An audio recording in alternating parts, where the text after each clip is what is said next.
அனைவருக்கும் வணக்கம். நம்ம கிராஃப்ட் மெயின்ஸ் ஆன்சர் சீரீஸ்ல பார்த்தோம்னா டெய்லியும் டிஸ்கிரிப்டிவ் கொஸ்டின்ஸ்க்கு எப்படி ஆன்சர் பண்ணலாம் அப்படிங்கிறத பார்த்துட்டு இருக்கோம். ஸோ இனிஷியலா நம்ம குரூப் 2 மெயின்ஸ்ல என்ன கொஸ்டின்ஸ்லாம் கேட்டிருந்தாங்களோ அதுக்கான ஒரு ஆன்சர்ஸை பார்த்துக்கிட்டு இருக்கோம். சரியா? ஸோ இன்னைக்கு என்ன கொஸ்டின் பார்க்க போறோம் அப்படின்னா, name the scientist who won the Nobel prize for the discovery of quantum dots in the year 2023 அப்படின்னு சொல்லி கேட்டிருக்காங்க. அதாவது 2023 குவாண்டம் புள்ளிகள் அப்படிங்கிற அந்த குவாண்டம் டாட்ஸோட டிஸ்கவரிக்காக யாருக்கெல்லாம் நோபல் பிரைஸ் கொடுத்தாங்க, அந்த சயின்டிஸ்டோட பேர் எழுதுங்க அப்படிங்கிறது ஒரு 5 மார்க்கா வந்துருந்துச்சு. அடுத்ததுல பாத்தீங்கன்னா அதனுடைய அப்ளிகேஷன்ஸை பத்தி ஒரு 5 மார்க்கா கேட்டிருந்தாங்க. இந்த கொஸ்டின் ரொம்ப ஸ்டாட்டிக்கா அந்த நேம்ஸ் தெரிஞ்சா மட்டும்தான் அட்டன் பண்ற மாதிரியே இருந்துச்சு. நம்ம எல்லாருமே பார்த்தோம்னா 2024 அதாவது லேட்டஸ்டா வந்து நோபல் பிரைஸை பத்தி நல்லா படிச்சு வச்சிருந்திருப்பீங்க. But TNPSC has a way of surprising us இல்லையா? ஸோ அந்த ஒரு சர்ப்ரைஸ் தான் இந்த இடத்துல வந்துருந்துச்சு. 2023 நோபல் பிரைஸை பத்தி கேட்டிருந்தாங்க. ஸோ இந்த குவாண்டம் டாட்ஸ் அப்படிங்கிறது பார்த்தீங்கன்னா நோபல் பிரைஸ் ஃபார் கெமிஸ்ட்ரி 2023 கொடுத்திருப்பாங்க. யாருக்கெல்லாம் கொடுத்திருப்பாங்க அப்படின்னா, மொவங்கி பவெண்டி, லூயிஸ் ப்ரூஸ் அண்ட் அலெக்சி எக்கிமோவ் அப்படிங்கிற இவங்க 3 பேருக்கு தான் கொடுத்திருப்பாங்க.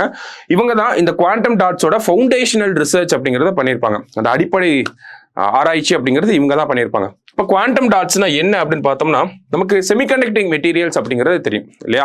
அந்த செமிகண்டக்டிங் மெட்டீரியல்ஸோட நானோ கிறிஸ்டல்ஸ் ஆர் டைனி பார்ட்டிகல்ஸ், அதை தான் என்னன்னு சொல்றாங்கன்னா குவாண்டம் டாட்ஸ் அப்படின்னு சொல்றாங்க.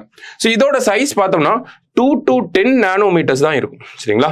ஸோ இந்த சைஸ்ல இருக்கக்கூடிய செமிகண்டக்டிங் பார்ட்டிகல்ஸ் என்னன்னு சொல்றாங்க, குவாண்டம் டாட்ஸ் அப்படின்னு சொல்லி சொல்றாங்க. ஸோ இதனுடைய டிஸ்கவரிக்காக தான் இவங்களுக்கு வழங்கப்பட்டிருக்கு இந்த நோபல் பிரைஸ் அப்படிங்கிறது. ஓகேங்களா? These tiny particles have unique properties and now spread their light from television screens and LED lamps அப்படின்னு சொல்லி கொடுத்துருக்காங்க. அதாவது நம்மளுடைய டெலிவிஷன் ஸ்கிரீன்ஸ்ல, மாடர்ன் டெலிவிஷன்ஸ்ல, மாடர்ன் எல்இடி லேம்ப்ஸ்ல எல்லாம் பயன்படுத்தக்கூடிய பார்ட்டிகல்ஸா இதெல்லாம் இருக்கு அப்படிங்கிறது சொல்றாங்க.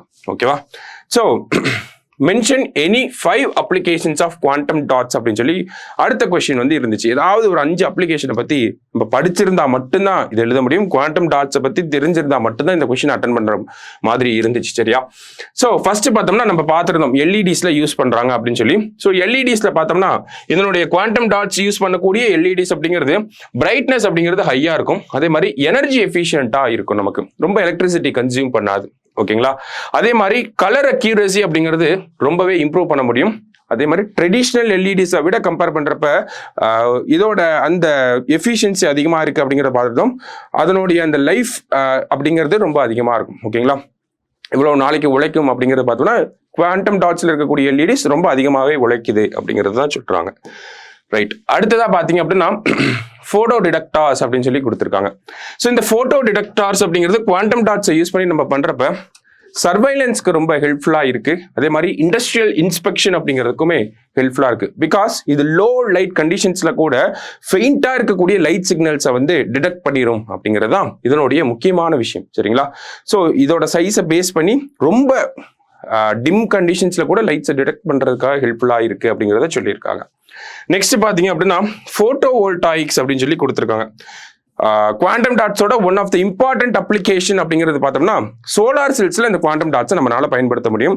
அப்படிங்கிறப்ப என்ன ஆகுது அப்படின்னு பார்த்தோம்னா energy absorption, solar energy absorption அப்படிங்கிறது இந்த குவாண்டம் டாட்ஸை பயன்படுத்தி இருக்கக்கூடிய சோலார் செல்ஸ்ல ரொம்பவே அதிகமா இருக்கு. அப்ப நிறைய எனர்ஜியை நம்ம அப்சர்வ் பண்ண முடியும், நிறைய எலக்ட்ரிசிட்டியை ப்ரொடியூஸ் பண்ண முடியும். ஸோ இது நமக்கு இந்த ரினியூவபிள் எனர்ஜி ப்ரொடக்ஷனை இம்ப்ரூவ் பண்றதுக்கு ரொம்பவே ஹெல்ப்ஃபுல்லா இருக்கும் அப்படிங்கிறத சொல்றாங்க. நெக்ஸ்ட் பாத்தீங்க அப்படின்னா பயோ இமேஜிங் அப்படின்னு சொல்லி கொடுத்துருக்காங்க. பயோ இமேஜிங் அப்படிங்கிறது பாத்தீங்கன்னா நமக்கு மெடிக்கல் ஃபீல்டில் யூஸ் பண்ணக்கூடிய ஒரு விஷயமா இருக்கு. ஓகேங்களா? நமக்கு செல்ஸ், டிஷ்யூஸ் எல்லாத்தையுமே ஹை ரெசல்யூஷன்ல எடுத்து காட்டுறதுக்கு ரொம்ப ஹெல்ப்ஃபுல்லா இருக்கு அப்படிங்கிறத சொல்றாங்க. நெக்ஸ்ட் பாத்தீங்க அப்படின்னா பயோ சென்சார்ஸ் அப்படிங்கிறது. ஸோ நமக்கு நம்ம உடம்புக்குள்ள இருக்கக்கூடிய டிஎன்ஏ இல்லை ப்ரோட்டீன்ஸ் அந்த மாதிரியான விஷயங்களை டிடெக்ட் பண்ணி சென்ஸ் பண்றதுக்காகவுமே இது பயன்படுது அப்படிங்கிறத சொல்றாங்க. இது மெடிக்கல் டயக்னோஸ்டிக்ஸ்ல வந்து ரொம்ப ஹெல்ப்ஃபுல்லா யூஸ் ஆகுது அப்படிங்கிறத சொல்லியிருக்காங்க. ரொம்ப டீப்பாகவும் போக வேணாம், இதுக்கெல்லாம் பயன்படுதுங்கிறத மட்டும் நம்ம சொன்னாலே போதும்.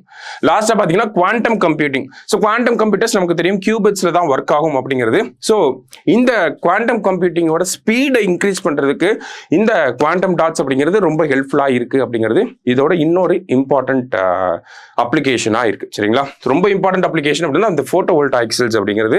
பட் ஸ்டில் நமக்கு கொஸ்டின்ல என்ன கேட்டிருந்தாங்க அப்படின்னு பார்த்தோம்னா mention any 5 applications of quantum dots அப்படின்னு சொல்லியிருந்தாங்க. ரொம்பவே ஸ்டாட்டிக்காக இருந்த கொஷின். அப்போ இந்த கொஷினை பார்த்து நம்ம என்ன தெரிஞ்சுக்கிறோம் அப்படின்னா, நோபல் பிரைஸை பற்றி நம்ம பெருசாக கண்டுக்கவே மாட்டோம், நிறைய பேர் கண்டுக்க மாட்டோம்.